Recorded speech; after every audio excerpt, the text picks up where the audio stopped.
阿爹被猛虎咬伤，要30两银子治伤。娘只知道哭，翻来覆去就一句咱家没钱。大哥去找同窗借钱，转头就没了消息。小妹干脆躲到情郎家，任我拍烂门板也不吱声。我没法子，咬碎牙签了卖身契，做了60岁留得主第9房小妾，直到被凌虐致死，我才知道阿爹的腿压根没伤。大哥编的戏，娘搭的台，小妹装聋作哑，他们早算好要卖了我，给大哥换彩礼。可怜我尸骨未寒，他们又拿我配阴婚，再赚了一笔。再睁眼，我又回到阿爹受伤前，只是这一次，我果断把引兽的鸡血全抹在了他上山要穿的鞋底上。大家好，欢迎收看皮皮听书。阿鱼杀鸡，你大哥明个回书院，得给他补补。阿娘的吼声炸得我耳膜生疼，我猛地一激灵，老天爷，我这是重生了！我急忙摊开双手，10根手指头虽然粗糙开裂，但都还好好的长着。心跳得厉害，我抬手就朝大腿狠掐一把，嘶，真疼！不是梦，被卖到刘地主家的各种折磨，死后被配阴婚的屈辱，都还没发生，一切都来得及。死丫头，躲在屋里孵蛋呢，这么大个人了，整天就知道偷懒。阿娘的骂声把我拽回现实，我赶紧抹了把脸，扬声应道：哎，这就来。饭桌上，爹的筷子像长了眼睛，嗖的就把鸡腿夹进大哥梦灯磕碗里。晚上给你打只野兔带去书院。爹笑着说。小妹梦圆的嘴撅得老高，娘赶紧把另一个鸡腿塞给她。我捧着空碗，看着这熟悉的一幕，胸口突然堵得慌。以前我总想着大哥要读书，小妹身子不好，我该让着他们。可这次，我把碗重重放下，鸡是我杀的，饭是我做的，我也要吃鸡腿。饭桌瞬间安静，娘举着筷子僵在半空，鸡腿就2个，要不你吃鸡脖子？说着就要往我碗里夹，我直接把碗挪开，娘的手悬在那里，眼圈一下子就红了。娘知道委屈你了，可家里就这条件。梦鱼，小妹尖着嗓子喊，你把娘都气哭了。她恶狠狠地瞪我，要不是你在娘胎里抢我营养，我能这么弱？这是你欠我的。是啊，我们是双生子，她生下来像病猫，而我健健康康，就因为这个，她恨了我10几年。娘也因为生我们难产，再不能生育，在他们眼里，我的健康反倒成了罪过。我低头扒饭，懒得争辩。小妹还要说话，爹砰地摔了碗，不吃就滚。收拾完碗筷，我溜进牛棚，摸出爹夜里上山要穿的布鞋，从灶台后头掏出事先藏好的鸡血，仔仔细细抹在了鞋底上。前世就是今天夜里阿爹上山打野兔，第2天被人抬回来时已经奄奄一息。村里的大夫摇着头说，除非用老山参吊命，可普通人参也要30两银子，咱家哪有钱啊？阿娘瘫坐在地上哭嚎，大哥拍着胸脯说去问同窗借，转头就躲进书院，再也不露面。小妹干脆躲进情郎家，任我怎么拍门都不应。我傻啊，见不得爹疼得打滚，娘哭成泪人，一咬牙把自己卖了，给60多的刘地主当第9房小妾。那老畜生不到3个月就把我折磨死了，死后才知道阿爹的腿根本没伤，全是戏。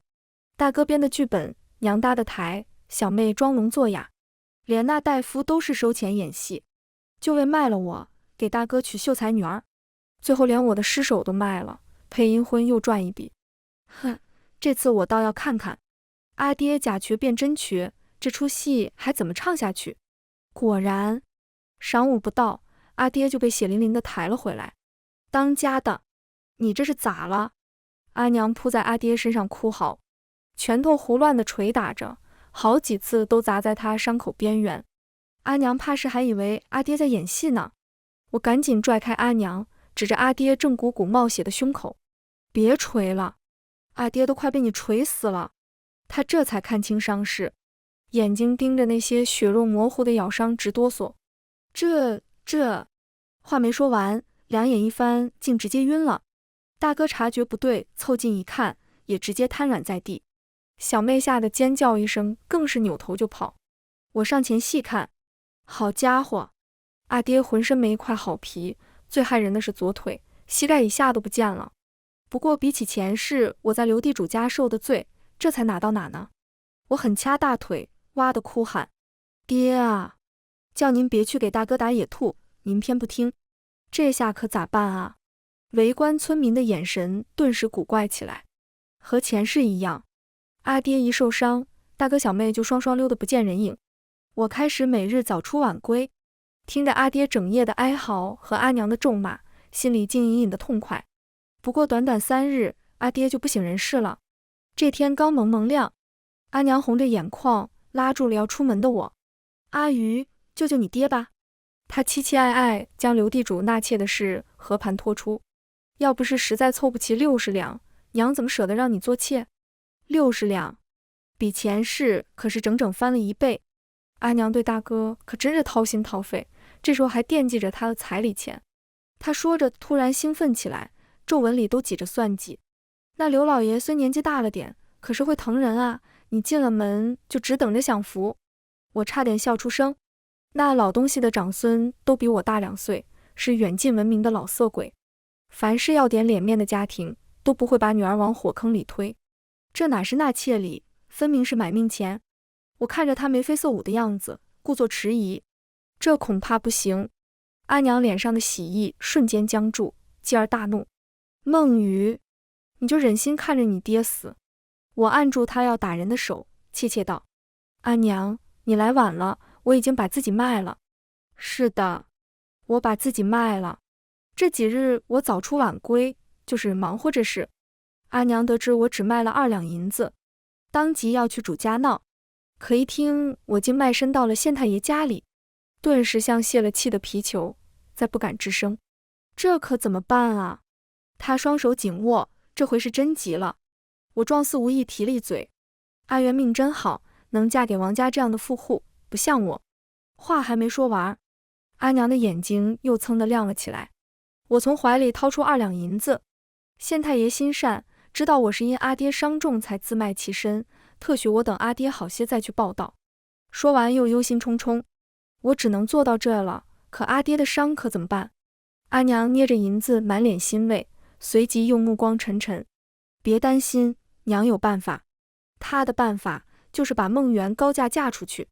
当天下午，阿娘就拽着我直奔镇上王家。阿元就在这儿帮工呢。阿娘指着不远处的王家杂货铺，语气里满是得意。孟媛从小娇生惯养，没干过农活的她皮肤白嫩，一双杏眼水灵灵的。来铺子帮工不到半年，就把少东家王大勇迷得神魂颠倒。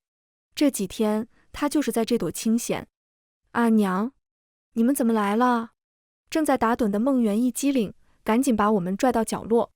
阿娘盯着她身上簇新的衣裳和嘴上的口汁，脸色顿时沉了下来。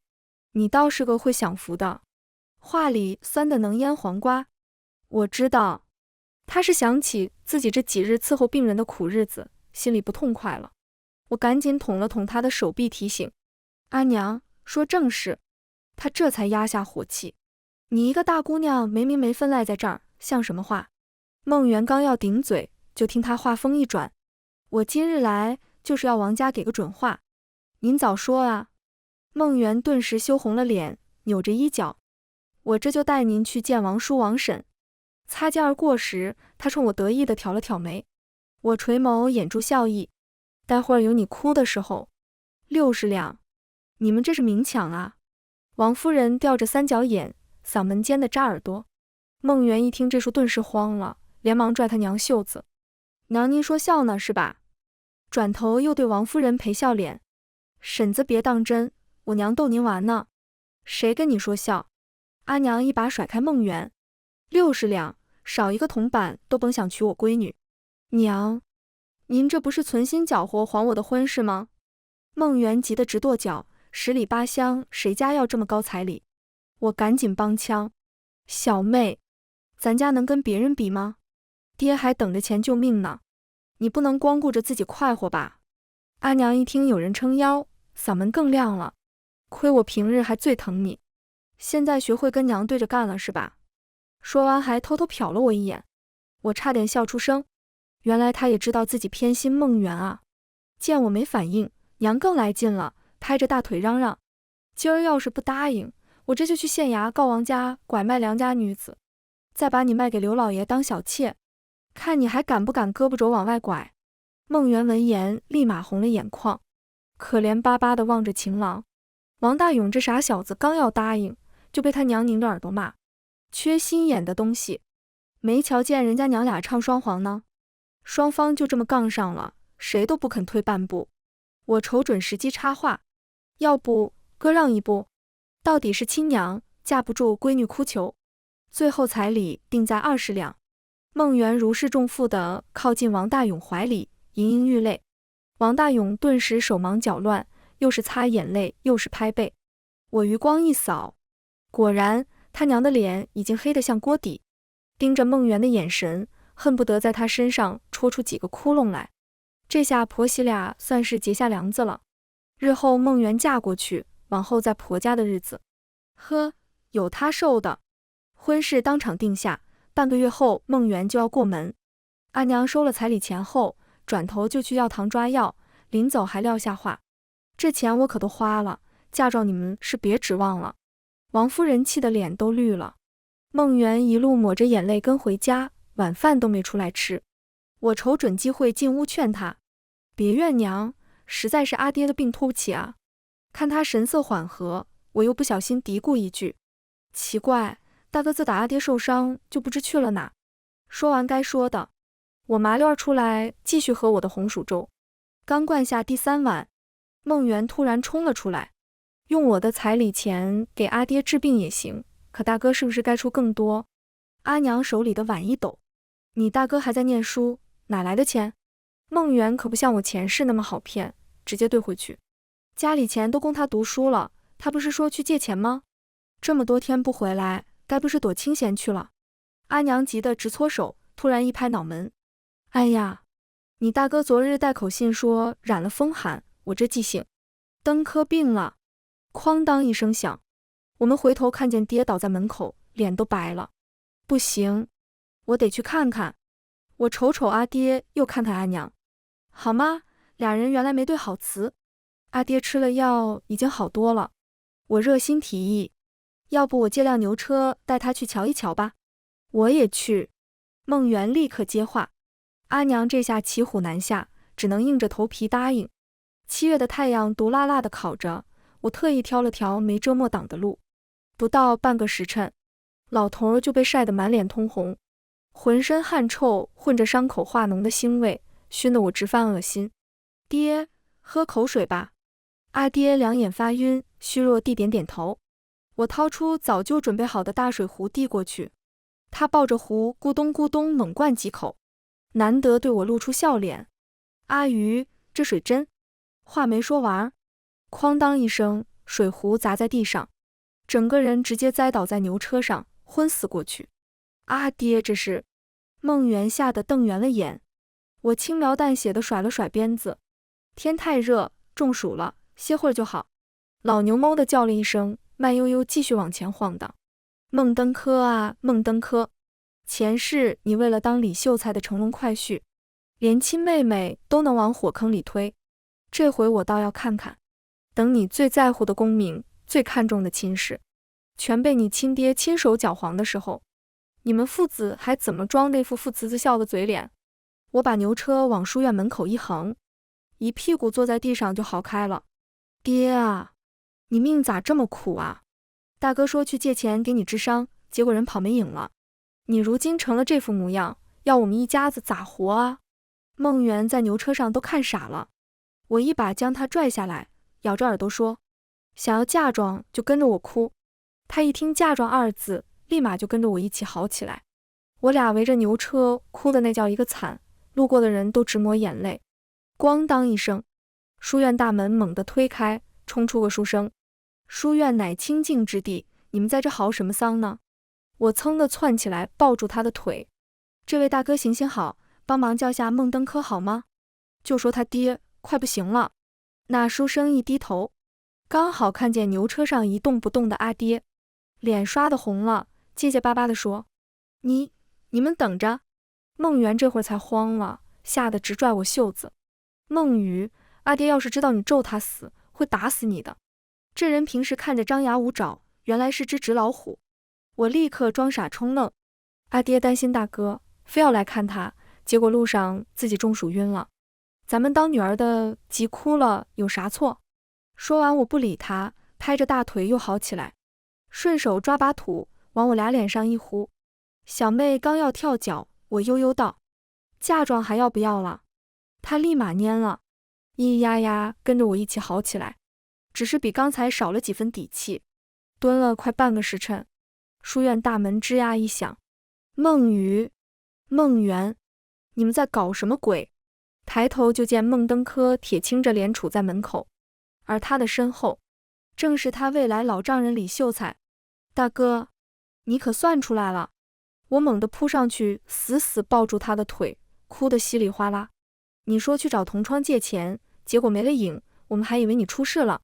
孟登科低头一看，自己雪白的长衫被我蹭的全是黑手印，脸一下子拉得老长。他使劲想把腿抽出来，可愣是没能挣脱，又偷偷瞥了眼身后皱眉头的李秀才。他强压着火气，从牙缝里挤出几个字：“有什么话不能回家说？闹到书院来像什么话？我这个大哥明明出身贫寒，却特别讲究读书人的体面。平时爹娘来找他，都得躲在巷子口等着，生怕被人看见。今天倒好，我和孟元灰头土脸的跑来书院闹这一出，可把他这张脸给丢尽了。我一把鼻涕一把泪的往他裤腿上蹭。大哥，阿爹听说你病重，急得半路就晕死过去，你快看看他是不是要不行了啊？孟登科脸色刷得变了，慌里慌张去探阿爹鼻息，发现还有气儿，立刻扭头冲我瞪眼：“瞎说什么？谁告诉你我病了？娘说的啊！”我挂着眼泪，一脸天真懵懂。可看你如今好好的，难道是娘骗我？大哥既然没病，为啥借钱借这么久不回来？我突然瞪大眼睛，像是恍然大悟，疼得跳起来，指着身后那群看热闹的书生骂：“是不是你同窗担心你还不起钱，不肯借你？我呸！亏你们还是读书人呢，见死不救的东西！”我叉着腰，声音越喊越大：“我大哥在这读书，还能赖账不成？你们这是瞧不起谁呢？”孟登科的脸一阵红一阵白，活像打翻的染缸，却是一句话都说不出来。人群中有人忍不住嚷道：“孟家小妹，你大哥可没找我借过钱，这锅我可不背。”其他人也纷纷附和：“对啊，我们都没见过他借钱。”我猛地转身，红着眼睛瞪孟登科，声音都抖了：“大哥，难道你回书院不是为借钱？可你明知道爹还等着救命，你怎么？”孟登科脸色刷地煞白，眼珠子慌乱地乱转，一扭头发现李秀才已经猫着腰往人堆里钻。贱丫头！他气得浑身发抖，扬起巴掌就朝我脸上呼来。我早有防备，腰身一扭就闪开了。他这一巴掌抡了个空，差点把自己带个趔趄。趁他还没站稳，我哧溜一下就钻到看热闹的人群最前面，扑通一声跪下了。各位，我紧接着重重磕了3个响头。刚才是我误会了各位，孟瑜在这跟各位赔礼了。我抬起脸时，额头上已经渗出血丝，声音带着哭腔颤抖。不管我大哥有什么难言之隐，可我爹真的快不行了。说着，又从怀里掏出早就准备好的炭笔和草纸，双手发抖地举过头顶。求求各位帮帮忙，1两银子不嫌多，1文钱不嫌少，我都写借条。整个书院门口静得能听见针掉地上的声音。突然叮当一声，1块碎银子落在我面前。我借给你。我抬头一看，正是刚才帮我喊人的那个书生。我立马感激一笑：“多谢，请告知尊姓大名，我好给您打欠条。”不用。他冲我爽朗一笑：“哪能让你一个姑娘出面借钱，回头我找你大哥要就是。”我正要道谢，人群里又传来声音：“孟家姑娘这么孝顺，那我也借点。”那人故意提高嗓门：“反正大家都知道到时该找谁还钱。孟登科的脸刷的一下血色全无，他慌慌张张扭头找人，可李秀才那老狐狸见状况不对，早就脚底抹油，溜得比兔子还快。牛车刚拐过巷角，我和孟元就猴急地蹲在墙角分赃。诺，5两。我把银子往他手心一拍，攒着当嫁妆。孟元眼睛刷得亮了，双手捧着银子，脸上堆出12分甜笑。姐姐，他扭着身子蹭过来。以前都是我猪油蒙了心，往后你就是我亲姐。我故作大度的摆摆手，心里跟明镜似的。这丫头变脸比翻书还快，说的话不必当真。昨儿个半夜还偷偷往我草鞋里藏尖石头呢，这会儿倒叫得亲热。嗨嗨！阿爹在牛车上突然咳了起来，我麻溜地把银子往衣襟里一揣，小跑着冲到车前。只见阿爹正撑着身子，颤巍巍地要起身。爹，您躺着别动。我一把扶住他，故意把怀里的钱袋拍得哗啦响。大哥把钱借来了，您踏踏实实养病就成。阿爹蜡黄的脸上总算有了点笑意，我就知道登科是个孝顺的。那可不，我挨着他坐下，眉飞色舞地说，大哥不光孝顺您，对未来老丈人更是殷勤得很。今儿李秀才一见大哥要借钱给您治病，眼珠子都快飞出来了，大哥连个屁都不敢放呢。我撇撇嘴，压低声音道，要我说那李秀才长得跟个倭瓜似的，他闺女能好看到哪去？大哥也不知咋想的。可嗨嗨！阿爹突然剧烈咳嗽起来，脸涨得通红，青筋暴起的手指死死揪着衣襟下摆。我偷瞄着他发颤的嘴唇和泛红的眼圈。阿爹疼大哥是没错，可也最见不得儿子胳膊肘往外拐，尤其还是对着未来老丈人。我假装没看见他气得发抖的样子，低头数着钱袋里的铜板，嘴角悄悄勾起。这把火算是烧起来了。孟登科那些铜窗可真是阔气，随便凑凑就有40多两银子。我和孟元悄悄个昧下5两，剩下的全交给了阿娘。阿爹喝了药，身子骨一天比一天硬朗，没过10天就能拄着拐杖溜达了。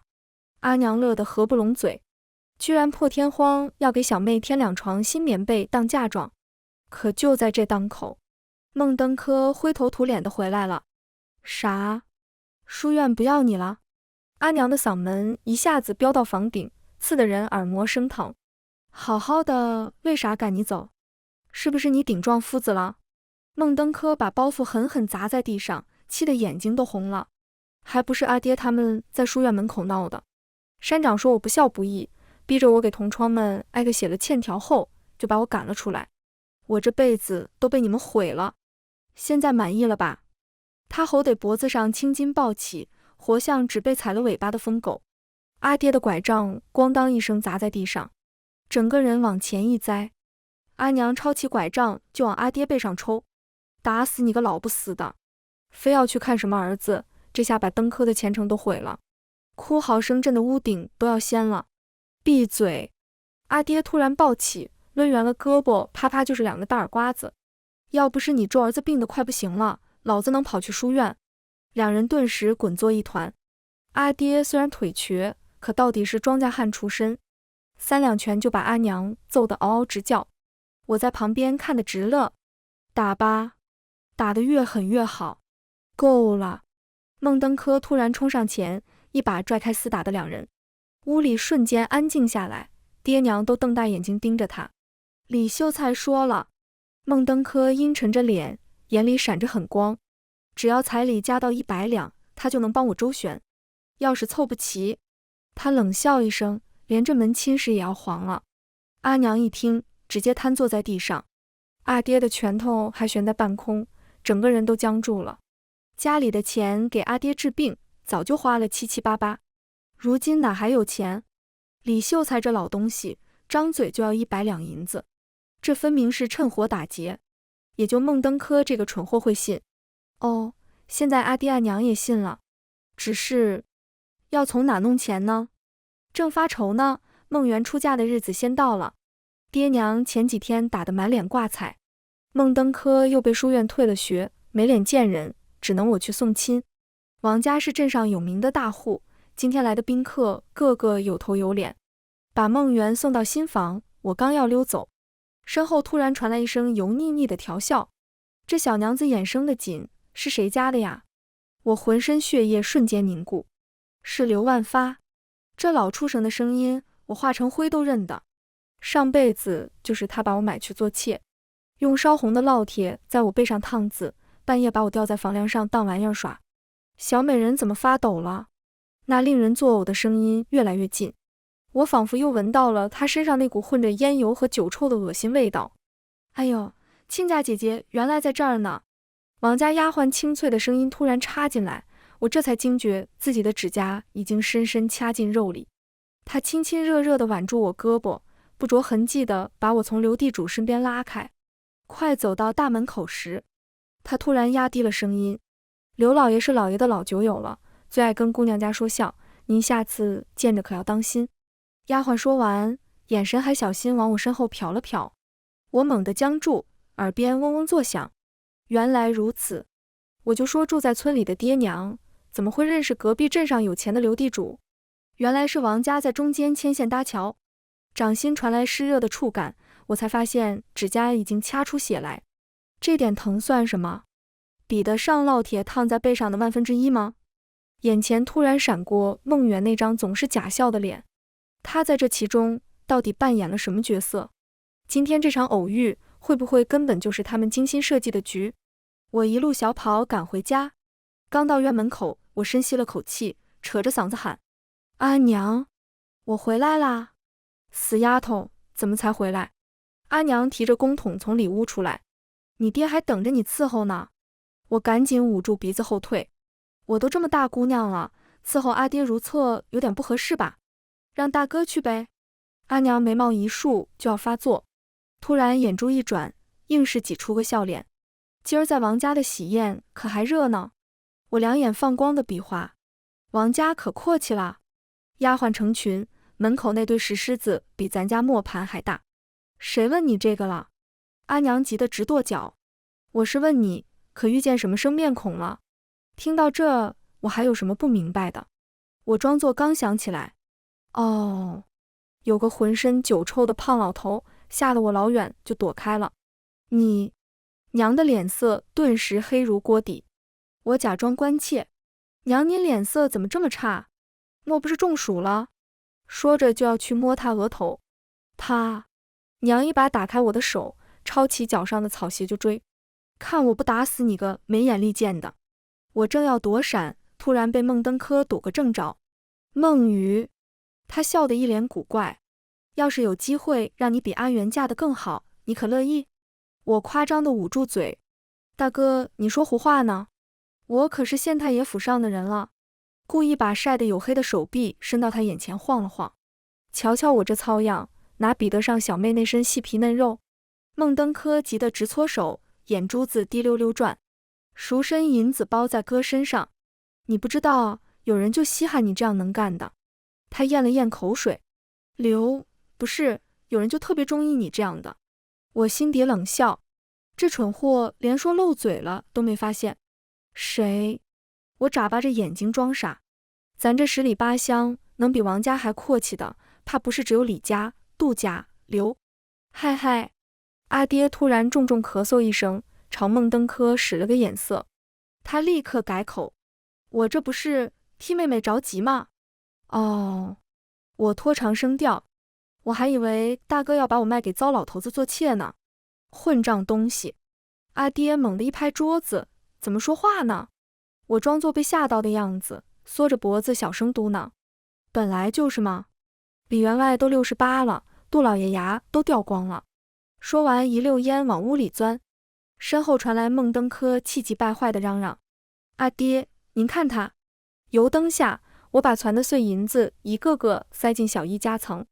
孟元那贱人，孟登科那黑心肝的，还有偏心的爹娘，前世今生的血债也是时候清算了。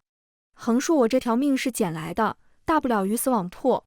砰砰砰！3日后的大早晨，家里院门被拍得震天响。王家小厮扯着嗓子喊：“亲家老爷，我家少奶奶身子不爽利，今日就不回门了，只是有些想见娘家姐姐，特意让奴才来接他。我手里的斧头猛地攥紧，用力一劈柴火，一分为二。好得很啊，孟元，既然你上赶着找死，那就别怪姐姐送你一程了。孟登科嘴角抽搐着，脸上堆着假笑。啧，我不过几日不在家，你们姐妹就这么难舍难分了？我紧紧抱着包袱，眨巴着眼睛。可我明天就要去县太爷府上当差了呀。当什么差？阿娘一巴掌拍在我背上，嗓门尖的刺耳。没良心的东西！你妹妹嫁人了，见一面少一面，你当姐姐的就这么狠心？阿爹揉着那条瘸腿帮腔。就是，王家这样的好亲家，别人想巴结都巴结不上。你去了之后，好好听阿元的话，说不定。说着和孟登科飞快地对了个眼色。我假装没看见他们眉来眼去，扭扭捏捏道：那就住一晚。一晚哪够？孟登科急得直瞪眼，又赶紧找补。我是说，姐妹情深，多住几日才好。他们这副猴急的模样，活像饿狼盯着肥羊。我低头藏住冷笑。既然你们这么想送我入虎口，那就别怪我反咬一口了。我被带到王家一个偏僻的小院，直到傍晚时分，木门吱呀一声响，孟元扶着门框，一瘸一拐地挪进来。他额头青紫，嘴角还渗着血丝，活像只被揍惨的猫，可那双眼睛却亮得渗人。姐，我箭步冲上前，一把攥住他胳膊。天老爷，谁把你打成这样？他疼得直抽泣，我心里却门清。这丫头定是被婆母收拾狠了，所以才急着拿我来邀功呢。我搀着她坐下，义愤填膺道：告诉姐是谁欺负你，我这就给你讨说法去。手上力道又加重3分，她疼得眼泪都要出来了。孟元挥手打发走丫鬟，房门咔嗒一声上了栓。他忍痛凑近我，脸上堆着假笑：姐，我这是自己摔的，其实找你是天大的好事。见我不搭腔，他也不恼，神秘兮兮地压低声音：刘老爷那日一眼就瞧上了你，虽说他年纪大了些，可家底厚啊。你要是跟了他，这辈子都不用看人脸色了，你说是不是？呸！我直接一口唾沫吐他脸上，是个屁！他脸色一僵，又挤出笑容。刘家可比王家还阔绰，这是多少人求都求不来的福分。我往椅子上一靠，翘起2郎腿。这福分给你要不要？你这么稀罕，自己怎么不去？他气得浑身发抖，指着我鼻子骂：你以为今天进了王家，你还有得选？我悄悄摸出一早藏在以后的铜镇纸，趁他转身时猛地砸向他后颈。砰！那就看看今天到底是谁没得选。我冷笑着看他瘫倒在地，麻利地扒下孟元的绸缎衣裳，给他套上我的粗布衣衫，接着从袖里掏出准备好的炭粉，3两下就把他白嫩的脸蛋抹得黢黑。铜镜前，我忍不住冷笑。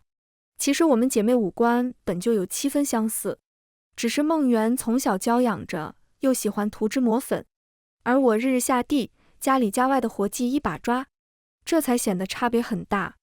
多亏了前世在刘家当小妾时被迫学的那手梳妆功夫，我熟练地给自己描眉画眼，抹上香粉，最后换上孟元的锦缎衣裙。真该谢谢刘万发那个老畜生。我对着铜镜抿了抿胭脂，要不是他逼着我学这些，今日还真不好办。暮色渐沉，屋里烛光摇曳，现在就算阿娘来了，怕也一时分不清到底谁是孟元，谁是孟瑜。我往孟元嘴里又灌了粒蒙汗药，分量足够让他睡上3天3夜。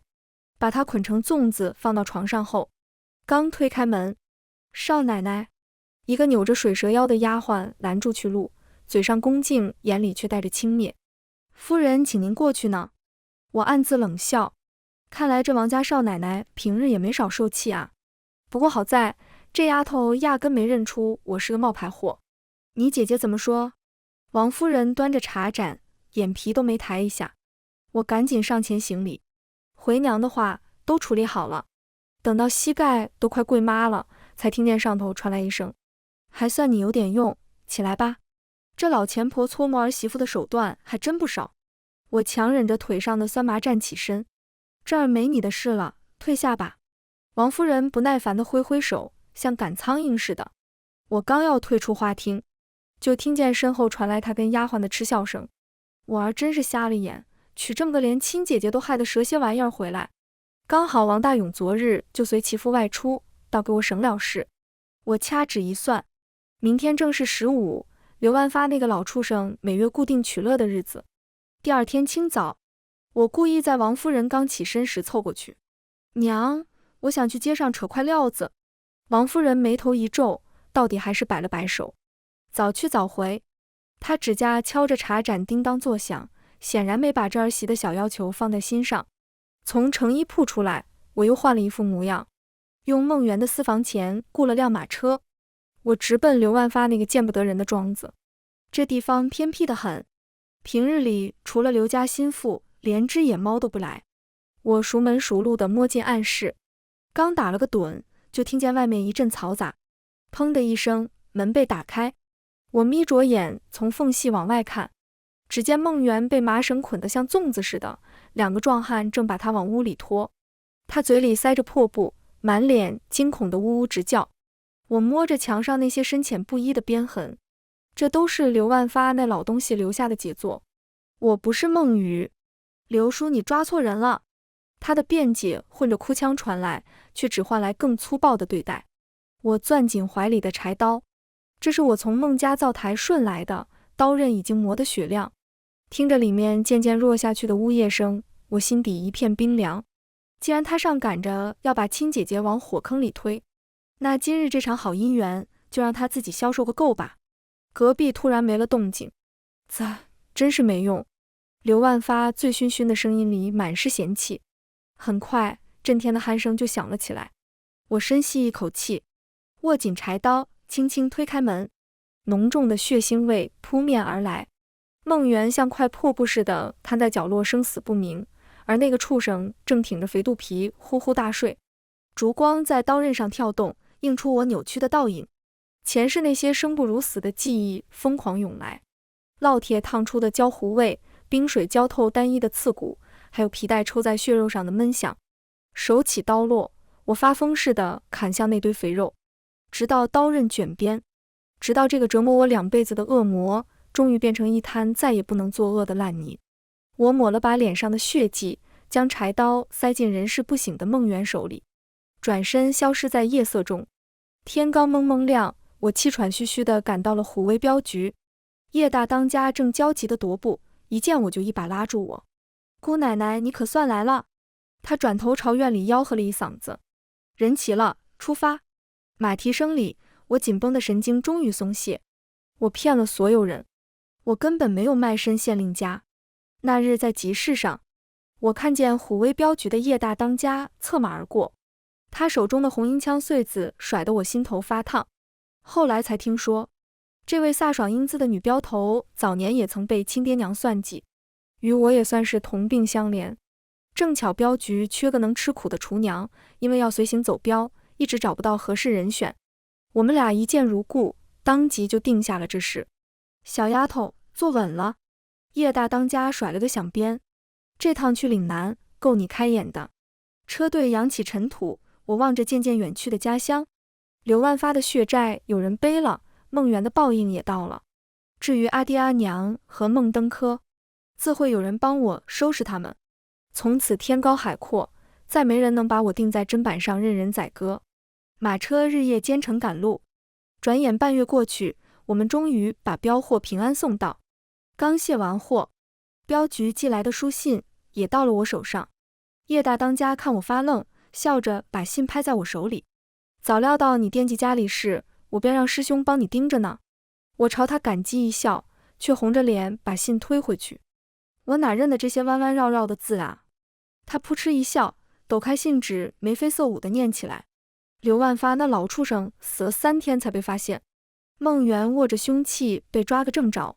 更好笑的是，他突然大笑。王家那老婆子，直到刘家人找上门，才发现送错了人。我听得目瞪口呆。